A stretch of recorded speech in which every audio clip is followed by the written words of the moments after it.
پھر نہ جانے اس کی قبر میں سکون کیوں نہیں تھا۔ میں تیسری بار خواب دیکھ کر اتنا بے چین ہوا کہ میں صبح تک جاگتا رہا۔ صبح کی اذانیں ہوئیں تو میں جلدی سے اٹھا اور وضو کر کے مسجد کی طرف روانہ ہو گیا۔ میں نے نماز ادا کی اور اٹھ کر امام صاحب کے پاس چلا گیا۔ میں بولا کہ امام صاحب، میں نے رات پھر سے وہی خواب دیکھا ہے۔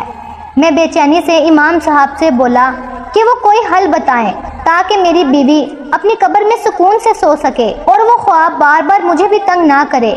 امام صاحب نے یہ سن کر گہری سانس بھری اور بولے، اس کا اب ایک آخری حل یہی ہے کہ قبر کھول کر دیکھا جائے۔ وہ بولے کہ اگر خدا نہ خواستہ قبر میں موجود مردے پر اللہ کا عذاب آیا ہوا ہے تو پھر ہم چاہ کر بھی قبر نہیں کھول پائیں گے، کیونکہ ہمیں اللہ کی طرف سے اجازت نہیں ملے گی۔ لیکن اگر کوئی اور وجہ ہوگی تو ہم قبر کھول کر دیکھ لیں گے اور پھر شاید کوئی حل بھی نظر آ جائے۔ امام صاحب کی بات نے میرے رونگٹے کھڑے کر دیے تھے۔ اپنی بیوی پر اللہ کی طرف سے نازل ہوئے عذاب کا میں تصور بھی نہیں کر پا رہا تھا۔ میں امام صاحب کے ساتھ قبرستان کی طرف بڑھا تو میری ٹانگیں کانپ رہی تھی اور میں اللہ سے بار بار دعائیں کر رہا تھا کہ میری بیوی کی قبر پر کوئی اور مسئلہ ہو مگر عذاب نہ ہو۔ میں نے امام صاحب کو بتایا کہ میری بیوی بہت نیک تھی، اس کی قبر پر اللہ کا عذاب نہیں آ سکتا، اس نے تو ساری زندگی فلاحی کام کیے ہیں، اس کے والد بھی بہت نیک انسان تھے۔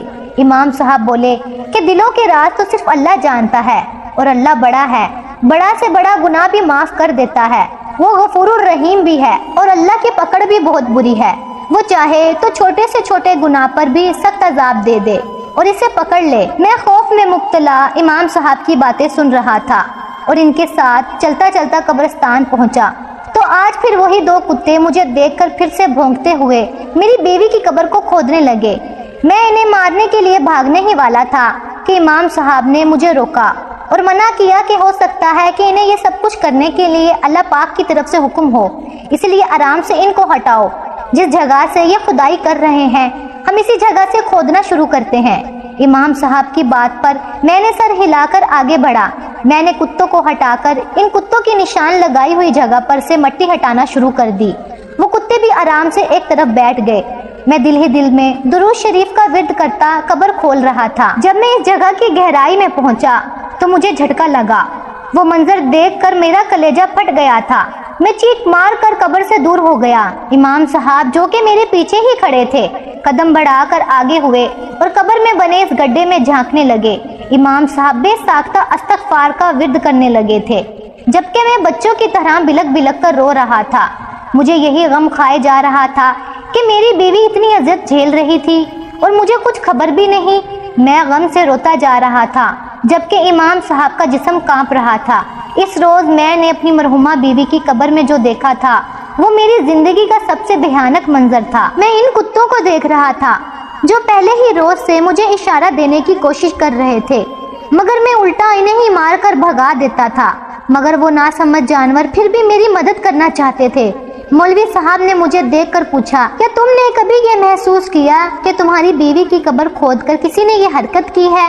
میں نے امام صاحب کو بتایا کہ میں روزانہ بلا ناغہ اپنی بیوی کی قبر پر آ رہا ہوں، مگر میں نے اس قبر میں کوئی تبدیلی نہیں دیکھی سوائے ان کتوں کے، مگر میں انہیں بھی یہاں سے بھگا دیتا تھا۔ میری بات پر امام صاحب حیران ہونے لگے اور بولے کہ ایسا بھی نہیں ہو سکتا کہ قبر کھولے بغیر یہ سب کیا گیا ہو۔ جو حرکت تمہاری بیوی کے ساتھ قبر میں کی گئی ہے اسی لیے تو قبر کو کھودنا ضروری ہے۔ اچانک امام صاحب بولے کہ تم نے اپنی بیوی کو اپنی نگرانی میں قبر میں اتارا تھا؟ ان کے سوال پر میں نے ہاں میں سر ہلایا اور کہا کہ میں چاہے کتنا بھی غمزدہ تھا مگر میں نے اپنی بیوی کو خود اپنے ہاتھوں سے قبر میں اتارا تھا۔ امام صاحب نے مجھے اسی وقت پولیس کو بلانے کا کہا تھا۔ میں نے اسی وقت پولیس کو بلا کر یہ سارا معاملہ ان کے حوالے کر دیا تھا۔ میرا تو رو رو کر برا حال تھا۔ ایس پی صاحب مجھے تسلی دے رہے تھے۔ پولیس نے گورکن سے بھی تفتیش کی اور پھر پولیس کے 6 اہلکار سادہ کپڑوں میں قبرستان کی نگرانی کرنے لگے۔ مسلسل 12 دن کی نگرانی کے بعد میری بیوی کے مجرم پکڑے گئے تھے۔ اس روز کچھ لوگ ایک عورت کا جنازہ لے کر آئے تھے۔ وہ مجرم اسی رات قبرستان میں آئے تھے اور اس نئی قبر کو کھودنے لگے تھے۔ پولیس کے اہلکار جو قبرستان میں چھپے ہوئے تھے انہوں نے ان 2 لوگوں کو پکڑ لیا تھا۔ یوں وہ 2 مجرم پکڑے گئے تھے۔ پولیس والے مجھے تسلی دے رہے تھے کہ اب قبرستان میں ایسی کوئی حرکت نہیں ہوگی، مگر مجھے پھر بھی سکون نہیں آ رہا تھا۔ میں بلا ناغا روزانہ اپنی بیوی کی قبر پر جاتا، اسے اچھی طرح سے دیکھتا اور پوری قبر کو ٹٹولتا تھا کہ کہیں دوبارہ اس کے ساتھ ایسی ویسی حرکت نہ ہو جائے جس کیفیت سے میں گزر کر آیا تھا اور جو منظر میں نے دیکھا تھا، جو حالات پیدا کر دیے گئے تھے۔